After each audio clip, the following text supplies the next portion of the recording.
ಬಾರ್ಡರ್ನಿಂದ ಹೊರಗಡೆ ಮಾತ್ರ ನಾನು ಸಿಎಂ, ಇಲ್ಲಿಂದ ಒಳಗಡೆ ಬಂದ್ರೆ ನಾನು ನಿಮ್ಮ ಸೇವಕ ಅಷ್ಟೇ. ಕನಕಪುರ ಜನರನ್ನ ಉದ್ದೇಶಿಸಿ ಸಿಎಂ ಡಿಕೆ ಶಿವಕುಮಾರ್ ಭಾಷಣ ಮಾಡಿದ್ರು. ಜೆಡಿಎಸ್ ಕಾರ್ಯಕರ್ತರಿಗೆ ನಮ್ಮ ಮನೆ ಬಾಗಿಲು ಸದಾ ತೆರೆದಿದೆ. ಜೆಡಿಎಸ್ ಕಾರ್ಯಕರ್ತರಿಗೂ ಏನ್ ಸಹಾಯ ಬೇಕು ಮಾಡ್ತೀನಿ.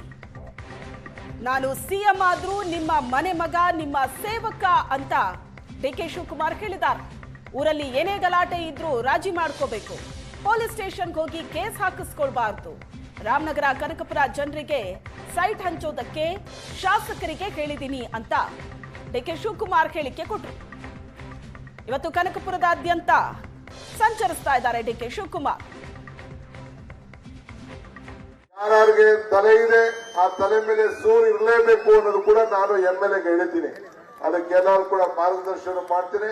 ತಾಳ್ಮಗಿರಿ ಮತ್ತು ಜನತಾದಳದ ನನ್ನ ಕಾರ್ಯಕರ್ತರಿಗೆ ನಾನು ಹೇಳೋದಿಷ್ಟೇ, ಇವತ್ತು ಹಿಂದೆ ನಾನೇ ರಾಜಕೀಯವಾಗಿ ಬಿಜೆಪಿ ದೂರ ಇಡಬೇಕು ಅಂತ ಹೇಳಿ ಇವತ್ತು ಅನಿತಾ ಕುಮಾರಸ್ವಾಮಿ ಅವರಿಗೆ ಬೆಂಬಲವನ್ನು ಕೊಟ್ಟು ನಾವೆಲ್ಲ ನಿಂತು ಸಹಾಯ ಮಾಡಿದ್ವಿ. ಕುಮಾರಸ್ವಾಮಿ ಅವ್ರಿಗೂ ಮಾಡಿದ್ರು. ಆದ್ರೆ ನಾನು ಹಿಂದೆ ಏನಾಯ್ತು ಅನ್ನೋದನ್ನ ನಾನು ಚರ್ಚೆ ಮಾಡಕ್ ಹೋಗುದಿಲ್ಲ, ಅವಶ್ಯಕತೆ ಇಲ್ಲ. ನಾನು ಜನತಾದಳ ಕಾರ್ಯಕರ್ತರಿಗೆ ಹೇಳ್ತಾ ಇದ್ದೀನಿ, ಈ ಡಿ.ಕೆ. ಶಿವಕುಮಾರ್ ಕಾಂಗ್ರೆಸ್ ಮಾತ್ರ ಅಲ್ಲ, ನಿಮಗೂ ಕೂಡ ಈ ಡಿ.ಕೆ. ಶಿವಕುಮಾರ್ ಇದ್ದಾನೆ. ನನ್ನ ಮನೆ ಬಾಗಿಲು ನಿಮ್ಗೂ ಕೂಡ ತೆರೆದಿದೆ. ನೀವು ಕೂಡ ನನ್ನನ್ನ ಯಾವ ರೀತಿ ಉಪಯೋಗಿಸಿಕೊಂಡು ನಿಮ್ಗೂ ಒಳ್ಳೇದಾಗ್ಲಿಕ್ಕೆ ನಾನು ಎಲ್ಲ ತರದ ನಿಮ್ಗೆ ಸಹಕಾರ ಕೊಡ್ಲಿಕ್ಕೆ ನಾನು ಸಿದ್ಧವಾಗಿದ್ದೇನೆ. ದೇವರು 4 ಋಣ ತೀರಿಸಬೇಕು ಅಂತ ಹೇಳ್ತೇನೆ.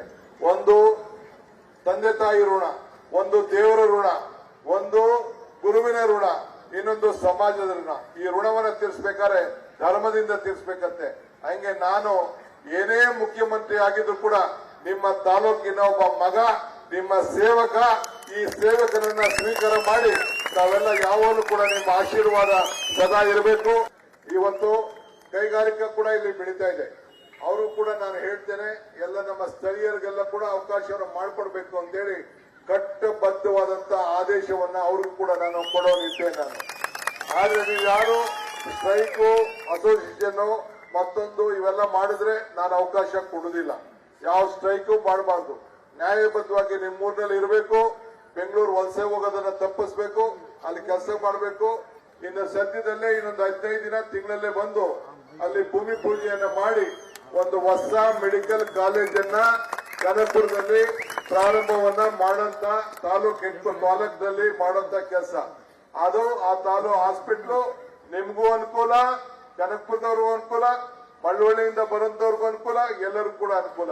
ಆದ್ರೂ ಕೂಡ ಸಿದ್ದರಾಮಯ್ಯನವರು ನುಡಿದಂತೆ ನಾನು ಕೂಡ ಪಕ್ಷದ ಆದೇಶದಂತೆ ಪಕ್ಷಕ್ಕೆ ಗೌರವವನ್ನು ಕೊಟ್ಟು ಪಕ್ಷದ ಮಾರ್ಗದರ್ಶನಕ್ಕೆ ಅವಕಾಶವನ್ನು ಕೊಟ್ಟು ಇವತ್ತು ಅವರು ಕೂಡ ಬಹಳ ಸರಳತೆಯಿಂದ ಬಿಟ್ಕೊಟ್ಟಿದ್ದಾರೆ. ನಾನು ಅವರಿಬ್ರು ಸೇರಿ ಒಟ್ಟಿಗೆ ಸೇರಿ ಮುಂದಕ್ಕೆ 2028ಕ್ಕೆ ಚುನಾವಣೆಯ ನಾಯಕತ್ವವನ್ನು ವಹಿಸಿ ಮತ್ತೆ ಈ ರಾಜ್ಯದಲ್ಲಿ ಕಾಂಗ್ರೆಸ್ ಸರ್ಕಾರವನ್ನು ತರಲಿಕ್ಕೆ ನೀವೆಲ್ಲ ನನಗೆ ಅನುವು ಮಾಡಿಕೊಡ್ಬೇಕು. ಎಲ್ಲ ತಾಯಂದಿರು ಎಲ್ಲರೂ ಕೂಡ ಯಾರಿಗೆ ಹೆಣ್ಮಕ್ಳಿಗೆ ಈಗೇನು ನಾನು 5 ಗ್ಯಾರಂಟಿ ಕೊಟ್ಟೆ, ನಾನು ಪಕ್ಷದ ಅಧ್ಯಕ್ಷನಾಗಿ ಏನು ಗ್ಯಾರಂಟಿ 5 ಗ್ಯಾರಂಟಿಯನ್ನು ಕೊಟ್ಟೆ. ಈ 5 ಗ್ಯಾರಂಟಿ ಇಡೀ ರಾಷ್ಟ್ರಕ್ಕೆ ಒಂದು ದೊಡ್ಡ ಗ್ಯಾರಂಟಿಯಾಗಿ ಇಡೀ ವಿಶ್ವ ನಿಮ್ಮ ಮಗ ಕೊಟ್ಟಂತ ತೀರ್ಮಾನವನ್ನ ಎಲ್ಲ ಮೆಚ್ಚಾ ಇದ್ದಾರೆ.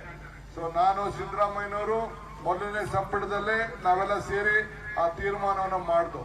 ಇವತ್ತು ಆ ಯೋಜನೆಗಳು ಅದೆಲ್ಲ ಸರಿಯಾದ ರೀತಿಯಲ್ಲಿ ನ್ಯಾಯಬದ್ಧವಾಗಿ ಜನರಿಗೆ ತಲುಪಬೇಕು. ಆ ರೀತಿ ನೀವೆಲ್ಲ ಸೇರಿ ಕೆಲಸವನ್ನ ಮಾಡಬೇಕು.